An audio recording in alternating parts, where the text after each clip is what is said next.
Okay, good morning ka Motorstar. Nandito tayo ngayon sa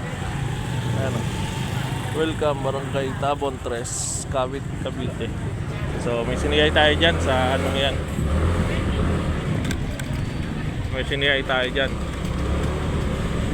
So okay naman siya. Goods naman para sa akin. Kinuhaan natin ng co-maker para sure. So nagre-rent kasi lang siya. Hey.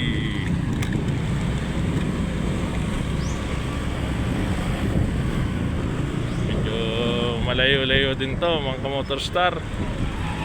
Ayan.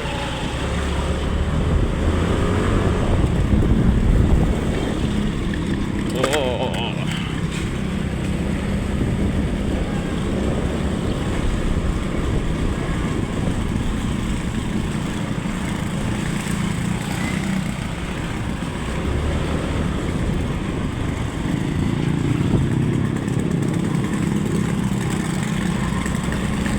Ay mga Motorstar, may pasok din ba kayo?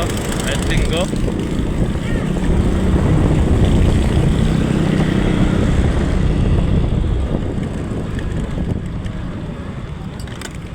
Yun.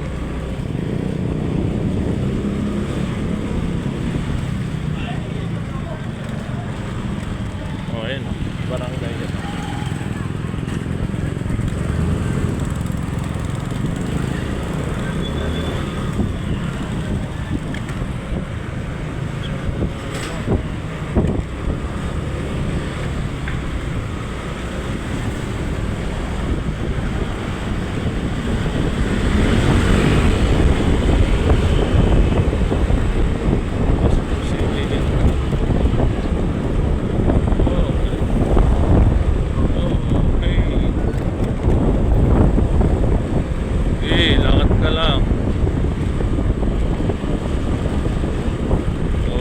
CCA pa rin tayo, alas 10 na.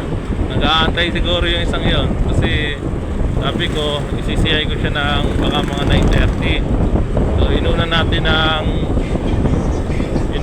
ang Rosario kasi need na rin nilang benta. So at saka pati malayo. Laging malayo ang So tayo pa rin po nag-CCI dyan. Kailangan pag may nag-apply talaga CI po talaga kagad para kasi yung ibang customer pag di mo agad na CI yan kinabukasan pa naiinip yan. So may apply pala sa iba, hindi natin alam, makabuka pa sa iba, dalip na benta na, makabuka pa sa iba. Kaya pagka-apply ni customer CI agad, mapera lang pag mga siyempre alas 5 nag-apply, hindi naman pwede may CI agad yun. 5:30 labasan. Tapos malayo pa, gaya niyan, diba? Sabi niya alas 5 daw siya nag-apply. So talagang kinabukasan po yun. Automatic naman po yung kinabukasan masi-CI po. Hindi po pwedeng hindi masi-CI yan kasi sayang po benta natin. So naghahabol po tayo ng benta, kailangan po natin i-CI po talaga kagad yan. At hindi lamang po sa pagsisiyay, hindi lamang po release ng talagang hindi lamang po yan na pagkasiyay mo makapuhan agad. So kailangan po talaga detalyado ang mountain dyan, siyay mo dyan, detail to detail po yan kasi dyan ka magbabase kung approvehan mo o hindi. So alam naman natin na mahirap maghanap, mahirap. Kaya nga, so sa mga videos ko na yung mga nakarang video ko na Mopas, skip trace yan, yun po yun yung mga nawawala, mga lumilipat ng bahay, yun po yung mga hinahanap namin. So kaya kailangan po lahat ng mga kamag-anak kailangan po nakasulat po sa siniyay natin sa application ng customer para sakali man lumipat mag-iba ng bahay lalo nagre-rent, nahanap po natin sila, mapapunta ito natin sila. So may time kasi na may isa akong customer mga motor binenta niya yung bahay niya. Binenta niya yung bahay niya. Tapos lumipat. At siguro, sabi niya, nag-away daw sila. Binan niya. O kaya binenta yung bahay. Then, pumunta kahapon sa ano, sa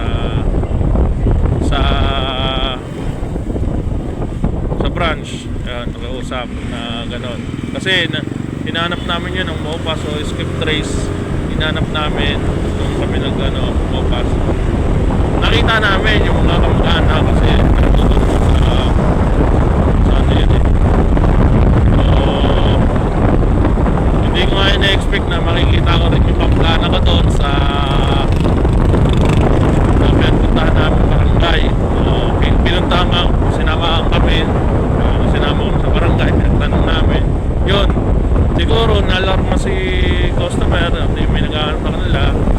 Yun, pumunta sa branch. Buti na lang. Kasi medyo matagal-tagal na rin kasi. Parang hindi kasi tinuturo ng mga kapatid na na kung nasaan, hindi din alam. So, ngayon, buti na lang at hahanap ko sa Facebook, sa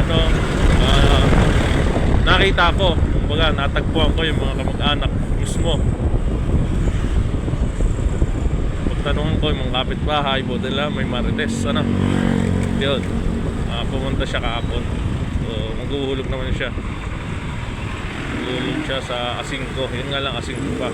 So hindi pa natin sakopang, hindi pa sakopang cut off, cut off pa yun, maghuhulog. Pero at least natagpuan natin kasi medyo matagal-tagal na rin kasi yun eh.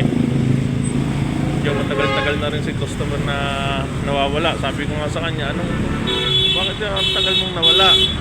Hindi ka man lang nagparamdam. Parang gano'n.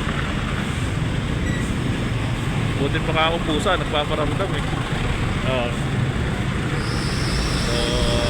ayan guys. Ayan, Kamotor Star. Hanggang dito na lang. At dito na tayo sa Noveleta. Okay?